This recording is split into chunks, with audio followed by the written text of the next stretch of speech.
Welcome back to my channel!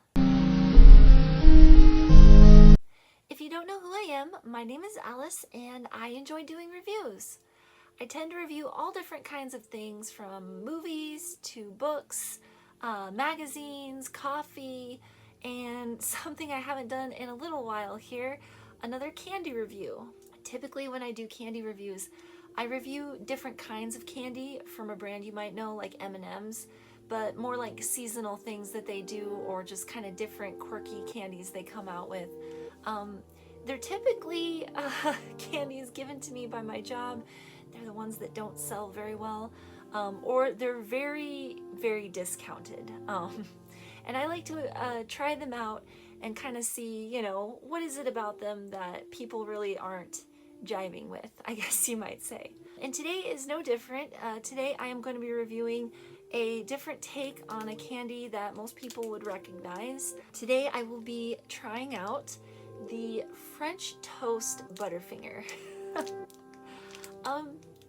So I love French toast and I do love the Butterfinger candies. So naturally you would think both of these things together might make a decent candy, but something tells me from the fact that there was a whole huge box, actually a couple of boxes of these on the discount rack for very little money, that it might not be people's favorite candy, but you never know. Sometimes different kinds of candies, different flavors of certain candies, they might actually really appeal to some people. And I can't remember, I think it was the cold brew M&Ms, that's what it was.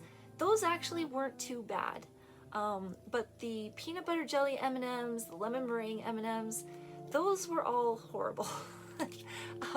I didn't really care for those, though they made a very interesting candy to pair with a few coffees that I had. And I might actually do that with this candy here as well. So like I said, I do actually like Butterfingers. They were one of my like top 5 candies that I really enjoyed, though I don't ever remember actually buying any of them when I was a kid. I think I mostly just got them at Halloween. But yes, Butterfingers and French toast, it's one of my favorite breakfast options when I'm at a restaurant. I always go for the French toast. So naturally, I kind of thought, you know, maybe these two things together, they might actually be pretty good. So you can see on the front here, has a little French toast at the bottom there and the Butterfinger on top, almost as if to trick you into thinking you're getting a regular Butterfinger instead of some kind of strange concoction that they've come up with. I'm always wondering too, what's going through these companies' minds when they produce a product like this? Is it generally like, hey, let's create something kind of new and different and maybe people will really like it? Or is it more like, we have a lot of extra ingredients from another candy that we really have to get rid of before they go bad? Let's just kind of combine them into an already, you know, beloved candy and just see what happens. Feels a little bit like a mad scientist is working at the Butterfinger factory, but anyway. I do think the packaging is very reminiscent of the original Butterfinger, though you can kind of tell the difference with the text on the bottom here and then the little Butterfinger crunchiness over on that side. It says this has 250 calories in it, so quite a lot of calories, quite a lot of sugar. And it says the total fat is 11 grams, so you're taking on a lot when you grab one of these candy bars. Not sure I'm gonna try to eat the whole thing in one go unless I really like it, because if I really like something, my self-control goes out the window. But yeah, let's give it a little try here and see what we think. Oh, okay. Is this the color that Butterfingers usually are? I haven't had one in a very long time, probably years. Aren't they usually in chocolate though? I think the outside is usually chocolate, and this does not look like chocolate. This kind of looks like peanut butter maybe? I'm not sure. It definitely smells like a Butterfinger that someone dropped into a plate of French toast. You get that familiar Butterfinger scent and like syrup. Because that's what I'm getting right now. Okay. I'm a little nervous to try this. As I said before, this candy was mega discounted. There were a ton left over, so I can't imagine it was too popular, but we're gonna find out for sure. Let's take a bite.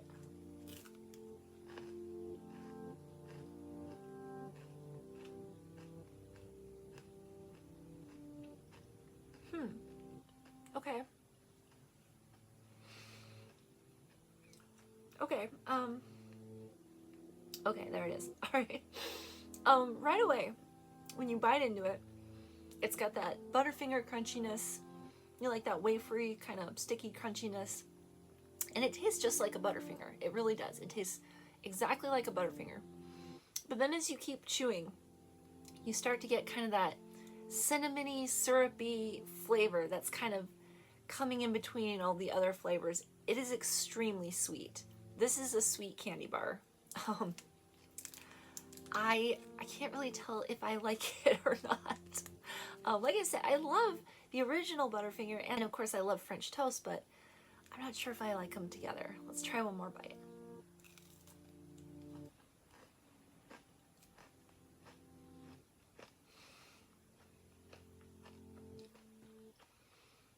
It kind of tastes a little bit, it tastes a little bit of peanut butter as well.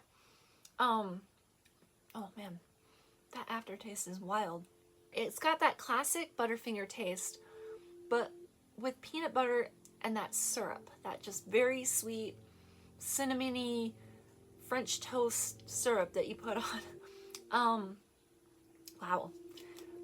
I can feel my teeth screaming at me from the overload of sweetness right now.